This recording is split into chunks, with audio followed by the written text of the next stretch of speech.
So that the Laubab brothers could buy cost-effective iron beds, a small workshop in Peshawar, Pakistan, decided to use discarded oil drums as raw material.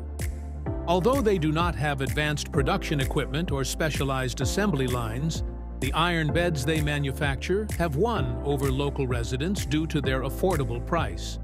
The discarded oil drums, seen ahead, are the raw material for making the iron pipes. To transform the drums into steel pipes, they first need to be cut and dismantled.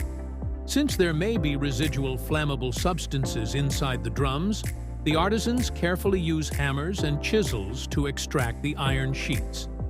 After removing the caps from both sides, the sheets are unfolded. However, these sheets still do not meet the standards for steel pipe manufacturing. To meet the required standard, the aligned steel sheets are passed through a large press machine to be reshaped. Under the pressure of two large rollers, the irregularities on the drum surfaces are completely eliminated.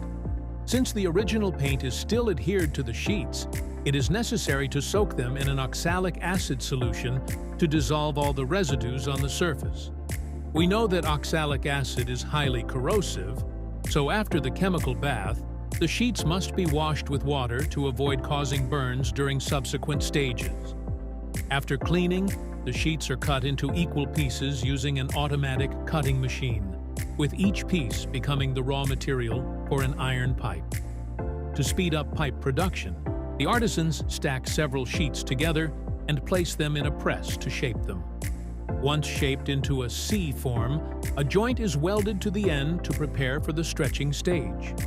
With the joint welded, the piece is placed in a stretching machine, where under the compression of a mold, the iron sheet closes to form a complete pipe. Additional welding is applied to the seams, resulting in a welded pipe.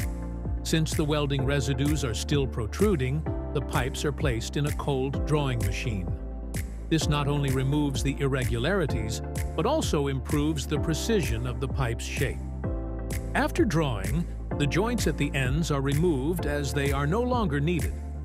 We know that the pipes used in iron beds are curved. Therefore, the points that need to be bent undergo an annealing process to prevent cracking during bending. After annealing, the pipes are shaped into the bed frame structure. With all the pieces ready, they are welded together to form the complete frame. During welding, the surfaces are covered with splatters and burrs, which are carefully polished to remove edges and imperfections. To prevent rust, a layer of anti-corrosion paint is applied, and the structure is left to dry in the sun for 2 days. With the frame completed, the artisan uses fine ropes to create the bed's base, incorporating an openwork design in the areas where the feet rest. This makes the bed both functional and aesthetically pleasing, allowing it to be used without dirtying the fabric, even if the shoes are not removed. The artisanal skill stands out even more when the artisan uses red ropes to create complex patterns that are not only decorative, but also carry deep historical and cultural significance, turning each charpai iron bed into a symbol of history and tradition.